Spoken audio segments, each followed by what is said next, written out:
What's up, KG? Alam mo yung feeling na pumasok ka sa meme coin kasi early ka, pero after ilang araw, ikaw na yung naiwan sa taas. Hindi yan malas, hindi yan coincidence. Masakit sabihin, pero kadalasan, planado yan mula pa simula. Pag-usapan natin. Let's go!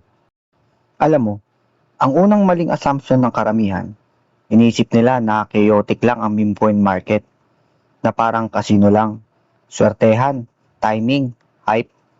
Pero tanong ko sa'yo, kung paulit-ulit nangyayari, kung parehong pattern na nakikita mo, random pa ba yun? O may structure na? Kasi kung titingnan mong mabuti, hindi siya random. System siya. At yung system na yun, hindi para manalo ka. Ano ang engineered failure? Simple lang. Hindi lahat ng project ginawa para magtagal.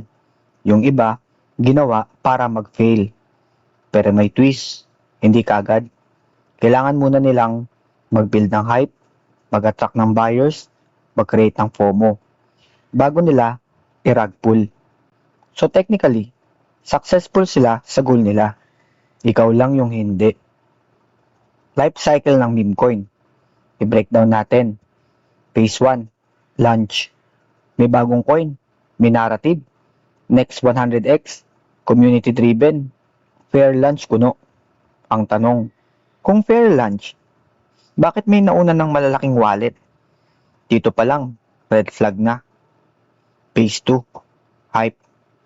Dito papasok yung influencers, telegram groups, fake engagement, memes. Mukhang organic, pero orchestrated. Parang party, pero hindi ikaw yung host, ikaw yung guest na magbabayad. Phase 3, pump. Biglang tataas, makikita mo. Grabe, 200% na. Dito na papasok yung dangerous thoughts. Late na ba ako?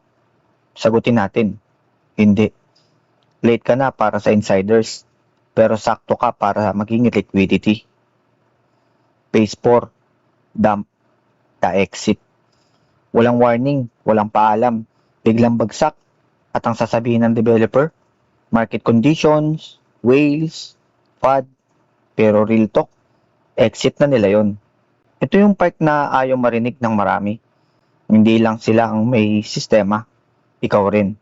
At yung sistema mo, emotional base, FOMO, greed, baka ito na, sayang yung opportunity, hindi ka niloloko dahil bobo ka, niloloko ka dahil predictable ka, at ginagamit yon laban sa'yo. Tingnan mo, ilang meme coins ang nag-survive ng 1 year, ilan ang may real utility, ilan ang consistent ang volume, compare mo sa dami ng na-launch. Majority, patay. At hindi dahil sa malas, kundi dahil yun ang design. Isipin mo ganito, may 100 katao sa kwarto. 10 yung insiders, 90 yung mga outsiders. Yung 10 bumili sila ng mura. Pinataas nila yung presyo gamit ang hype. Yung 90 pumasok sa peak. Pag kumita na yung 10, sabay-sabay silang lalabas. Ang resulta, yung 90 ay iwan. Ngayon ang tanong, saan grupo ka usually napupunta? Anong mga strength and weaknesses ng mga meme coins? Ang strength nito, mabilis kumita. Simple na entry. Viral potential.